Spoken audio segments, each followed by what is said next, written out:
जय हिंद। आज हम लोग डिस्काउंट में क्लास नंबर 3 पढ़ेंगे। बहुत अच्छे सवाल हैं, तो आइए शुरू करते हैं। यहाँ सवाल में कहा गया है, एक दुकानदार ने एक घड़ी पर 825 रुपये कीमत की पर्ची लगी है। विक्रेता ने अंकित मूल्य पर 20% का डिस्काउंट दिया है और उसे फिर भी 10% का लाभ हुआ है।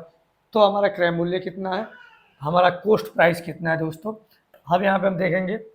अब यहाँ पे सवाल में कह दिया है कि 825 रुपये की पर्ची लगी पड़ी है।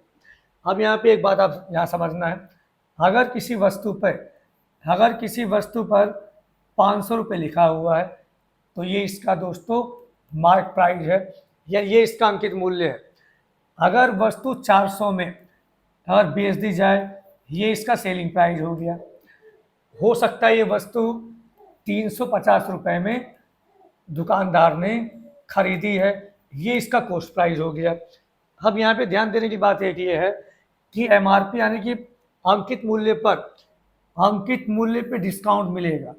अंकित मूल्य पर डिस्काउंट दिया दुकानदार ने 100 रुपये का और सामान बेच दिया है, और यहाँ पे कॉस्ट प्राइस पर 150 रुपये का प्रॉफिट भी हुआ है और उसने सामान बेच दिया है। यानी कि यहाँ से हमें एक बात ये समझनी है कि एमआरपी पर यानी कि मार्क प्राइस पर डिस्काउंट के बाद सेलिंग प्राइस बनेगा, और दोस्तों कॉस्ट प्राइस पर प्रॉफिट के बाद हमारा सेलिंग प्राइस बनेगा। अब एक बात ये भी ध्यान देना है, अगर डिस्काउंट हमने ज़्यादा दे दिया तब दोस्तों कॉस्ट प्राइस पर लॉस भी हो सकता है। कॉस्ट प्राइस पर लॉस के बाद सेलिंग प्राइस बनेगा दोस्तों।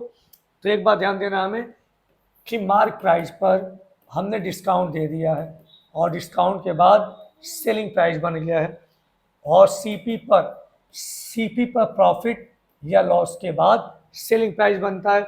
दोनों सेलिंग प्राइस है, हम दोनों को बराबर कर सकते हैं।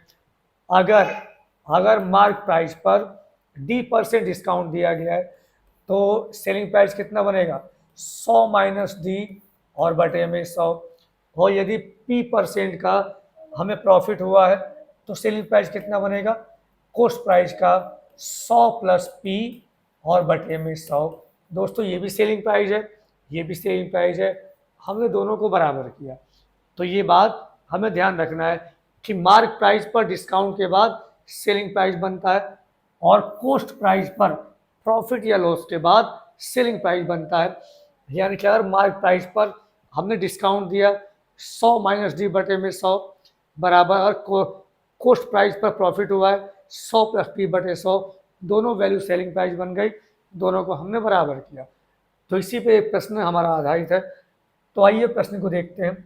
यहाँ सवाल में कहा गया है 825 रुपये की पर्ची लगी पड़ी है, यानी कि 825 रुपये हमारा एमआरपी हो गया है। अब इसी पर 20% का डिस्काउंट दिया गया है। अगर 20% का डिस्काउंट दिया गया है तो 80% पे वस्तु बेची गई होगी। दोस्तों ये सेलिंग प्राइस बन गया, और 10% का प्रॉफिट हुआ है। प्रॉफिट हमेशा सीपी पर होता है, यानी कि प्रॉफिट हमेशा वस्तु के कॉस्ट प्राइस पर होता है, प्रॉफिट वस्तु के क्रय मूल्य पर होता है, यानी वस्तु की लागत पर होता है। अब लागत पर 10% का प्रॉफिट लिया, यानी कि 110% हमारा सेलिंग प्राइस बन गया। दोनों सेलिंग प्राइस हैं, दोनों को हमने बराबर किया। बराबर में परसेंट से परसेंट हमारा कैंसिल हो गया, 0 0 कैंसिल हो गया। अब 11 से ये 11 सत्ते 77, या बचा कितना, 5 11 पंजे 55 और 75 अट्ठे, ये आ गया 600 रुपये।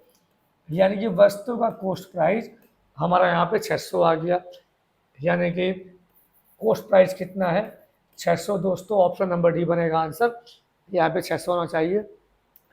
तो बात समझ गए हम लोग। अब अगले प्रश्न पे आएंगे। अगला प्रश्न ये है, एक दुकानदार वस्तु के अंकित मूल्य पर 10% का बट्टा देने के बाद 20% का लाभ कमाता है। यदि अंकित मूल्य 500 है तो वस्तु का क्रय मूल्य कितना होगा। अभी हम लोगों ने समझा कि मार्क प्राइस पर अगर D% का डिस्काउंट है तो 100 माइनस डी और बटे में 100, ये बन गया सेलिंग प्राइस। और यदि प्रॉफिट हो रहा है, अगर P% का प्रॉफिट है तो यहाँ पे 100 प्लस P और बटे में 100, ये बन जाएगा सेलिंग प्राइस। दोनों सेलिंग प्राइस बन गए, हम दोनों को यहाँ पर बराबर कर सकते हैं दोस्तों, ये हमने समझा अभी। तो दोस्तों अब यहाँ अंकित मूल्य पर 10% का बट्टा दिया गया है, यानी 500 रुपये हमारा अंकित मूल्य है।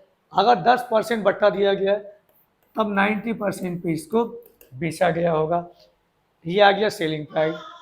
अगर वस्तु का कॉस्ट प्राइस जो भी है ना, उस पर 20% प्रॉफिट हुआ है तो इसी की 120% पर ये वस्तु बेची गई होगी। दोनों सेलिंग प्राइस हैं, हमने दोनों को बराबर किया, बराबर में परसेंट से परसेंट कैंसिल हो गया।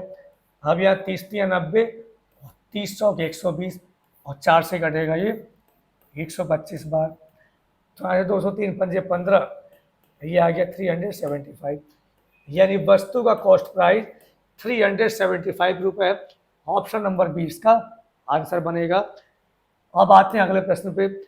अगला प्रश्न ये है, एक ऑटो व्यापारी जो कार के अंकित मूल्य पर 12% का डिस्काउंट देता है और फिर भी 10% का लाभ होता है, तब हमें इसका कॉस्ट प्राइस निकालना है।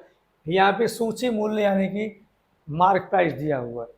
हम लोगों ने समझा मार्क प्राइस पर डिस्काउंट के बाद सेलिंग प्राइस बनेगा और कॉस्ट प्राइस पर प्रॉफिट या लॉस के बाद सेलिंग प्राइस बनता है। तो दोस्तों अब यहाँ पे मार्क प्राइस कितना है, मार्क प्राइस है 126 पर 4 जीरो, ये मार्क प्राइस है। और इसी मार्क प्राइस पर 12% का डिस्काउंट दिया, यानी इसी के 88% पे सामान बेचा गया होगा, ये आ गया सेलिंग प्राइस। हम ये बात जानते हैं कॉस्ट प्राइस पर प्रॉफिट के बाद सेलिंग प्राइस बनता है। अब ये कॉस्ट प्राइस हो गया और इसी कॉस्ट प्राइस पर 10% का प्रॉफिट है, तो इसी का 110% ये भी सेलिंग प्राइस बन गया। दोनों सेलिंग प्राइस हैं, दोनों को हमने बराबर किया है। दोस्तों MRP पर मार्क प्राइस पर डिस्काउंट के बाद सेलिंग प्राइस बनता है, कॉस्ट प्राइस पर प्रॉफिट के बाद सेलिंग प्राइस बनता है। दोनों सेलिंग प्राइस बन गए, दोनों को बराबर किया, बराबर में परसेंट से परसेंट कैंसिल हो गया, 0 0 से कैंसिल हो गया और 11 अट्ठे 88 आ गया। अब यहाँ 0 0 0, 8 छः 48, 4 12 अट्ठे 96 और 400, ये वैल्यू आ गई, यानी कि 1008 पर 3 जीरो, यानी कि ये दोस्तों ऑप्शन यहाँ गलत है, अब ऑप्शन सही बनेगा, यानी कि 1800, 1008 पर 3 जीरो, ये हमारा क्या बन गया, ये बन गया कॉस्ट प्राइस, यानी कि इकाई दाई सैकड़ा 1000 10,000 लाख 10 लाख 10,08,000 रुपये कॉस्ट प्राइस बन गया। और दिल्ली पुलिस SI में ये क्वेश्चन पूछा गया है। अब अगले प्रश्न पे आएंगे। अगला प्रश्न ये है, एक वस्तु का निर्धारित मूल्य 275 रुपये है। निर्धारित मूल्य का मतलब ये अंकित मूल्य कर दिया गया है। अब इस पे 5% डिस्काउंट दिया गया है और 4.5% का लाभ हुआ है। दोस्तों हम ये बात जानते हैं, ये 275 रुपये ये निर्धारित मूल्य है, ये इसका मार्क प्राइस है और इसी मार्क प्राइस पर 5% डिस्काउंट दिया, यानी कि 95% पे वस्तु बेच दी होगी। 100 में 5 कम, 5 का डिस्काउंट, 95% पे वस्तु बेच दी गई है और यहाँ 4.5% का प्रॉफिट हुआ है। प्रॉफिट हमेशा कॉस्ट प्राइस पर होता है दोस्तों। अब इसी कॉस्ट प्राइस पर 4.5% का प्रॉफिट 100 से बढ़ा के, यानी 100 में 4.5 बढ़ा के ये वैल्यू बन गई 104.5%। दोनों सेलिंग प्राइस बन गया, यानी कि MRP पर डिस्काउंट देने के बाद सेलिंग प्राइस बनता है, कॉस्ट प्राइस पर प्रॉफिट के बाद सेलिंग प्राइस बनता है। दोनों सेलिंग प्राइस है, दोनों को बराबर किया, बराबर में परसेंट से परसेंट हमारा कैंसिल हो गया। अब यहाँ पॉइंट हटाया तो यहाँ पे आ गया 1 0 10। अब दोस्तों मैं इसको, ये वैल्यू 9 से घटेगी, 5 से काट देंगे इसको। हाँ 5 से घटना है। हाँ 5 से 19 बार हो, यहाँ 5 से 5 दूनी के 10, 4 में नहीं जाएगा 0, 5 नम 45। अब ये 19 से कम 19, हाँ बराबर में ऊपर 11 से, 11 दूनी 22, आया 5 11 पंजे 55। अब यहाँ से सीपी का मान निकालेंगे, नीचे 10 का बराबर में गुणा होगा 25 दहाई 250, यानी कॉस्ट प्राइस कितना आ गया 250। यानी कि दोस्तों ये वस्तु का वास्तविक कीमत आ गई, यानी वस्तु 250 में वास्तव में खरीदी गई थी, ये इसकी वास्तविक कीमत आ गई दोस्तों। यानी कि ऑप्शन नंबर ये बनेगा आंसर। अब अगले प्रश्न पे आएंगे। अगला प्रश्न ये है, एक साड़ी का अंकित मूल्य पर 20% का डिस्काउंट देने के बाद 12% का लाभ होता है। यदि अंकित मूल्य 840 है तो क्रय मूल्य कितना होगा? हम दोस्तों जानते हैं अंकित मूल्य पर डिस्काउंट के बाद सेलिंग प्राइस बनता है। अंकित मूल्य पर 12% का, हाँ 20% का डिस्काउंट दिया है। अब अंकित मूल्य है 840, 100 में 20 कम, यानी 20% का डिस्काउंट का मतलब 80% पे वस्तु बेची गई होगी। यानी अंकित मूल्य एमआरपी पर 20% का डिस्काउंट दिया, एमआरपी के 80% पे वस्तु बेची गई है, ये बन गया सेलिंग प्राइस। हम ये बात जानते हैं प्रॉफिट हमारा कॉस्ट प्राइस पर होता है, यानी क्रय मूल्य पर 12% का लाभ, क्रय मूल्य का 112%, ये बन गया सेलिंग प्राइस।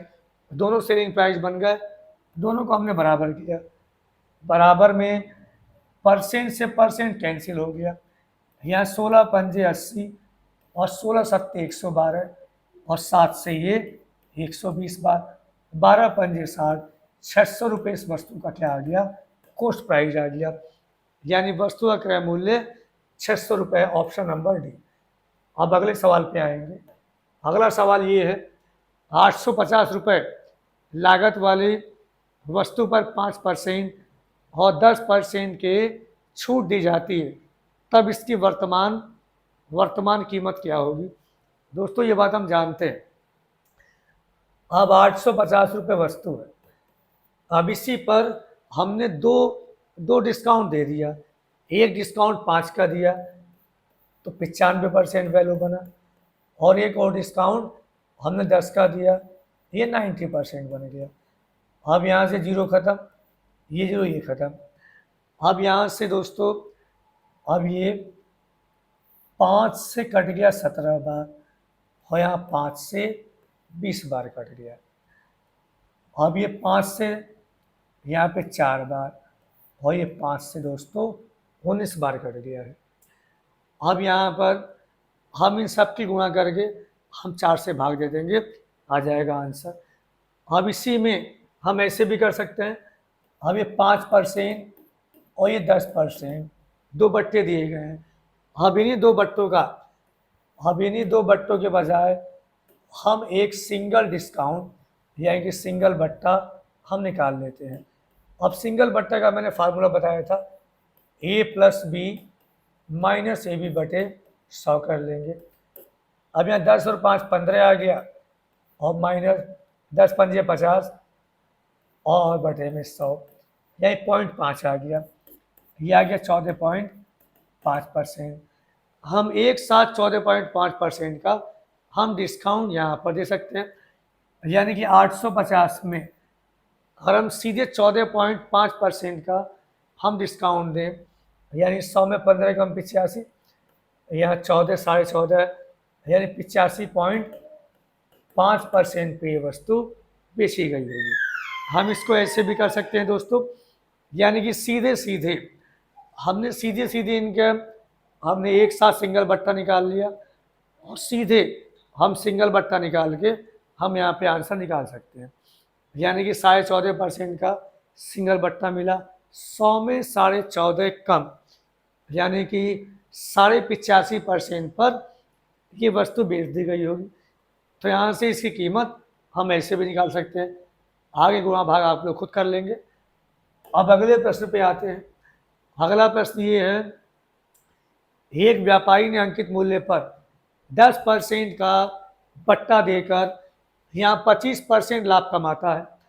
अगर अंकित मूल्य 50 है तो उसका लागत मूल्य कितना होगा? हम ये बात जानते हैं कि जो इसका MRP है, जो इसका अंकित मूल्य है, अब इसी अंकित मूल्य पर बट्टे के बाद विक्रय मूल्य बनता है। अंकित मूल्य पर 10% का बट्टा, तो इसी अंकित मूल्य के 90% पे ये वस्तु बेची गई होगी। आ गया सेलिंग प्राइस। हम ये बात जानते हैं कॉस्ट प्राइस पर प्रॉफिट के बाद सामान बेचा जाएगा। कॉस्ट प्राइस पर 25% का प्रॉफिट, यह इसका सेलिंग प्राइस हो गया। अब 125%। दोस्तों, MRP पर डिस्काउंट के बाद सेलिंग प्राइस बनता है और कॉस्ट प्राइस पर प्रॉफिट के बाद सेलिंग प्राइस बनता है। यानी कोई भी व्यक्ति सामान बेचेगा तो अंकित मूल्य पे छूट देकर बेचेगा और क्रय मूल्य पे लाभ लेकर बेचेगा। कोई भी दुकानदार अगर सामान बेचता है तो दिखाने के लिए अंकित मूल्य पर डिस्काउंट देता है और वो अब जितने में सामान उसने खरीदा उस पर लाभ भी लेगा, लाभ लेकर ही बेचता है या हानि पे ही बेच सकता है। तो अंकित मूल्य पर डिस्काउंट दिया, ये बन गया विक्रय मूल्य। क्रय मूल्य पे लाभ लिया, ये बन गया विक्रय मूल्य। दोनों विक्रय मूल्य बन गए। हमने दोनों को बराबर किया। अब दोस्तों बराबर में परसेंट से परसेंट हमारा कैंसिल हो गया। अब यहाँ 25 से 2 बार जाएगा और यहाँ 25 से 5 बार जाएगा, 5 से 18 बार जाएगा, 18 दूनी 36, यानी कि इसका क्रय मूल्य कितना आ गया? ये आ गया 36, यानी वस्तु का लागत मूल्य 36 रुपये था। दोस्तों आज इतना ही पढ़ेंगे। वीडियो कैसा लगा कमेंट्स करिएगा। जय हिंद।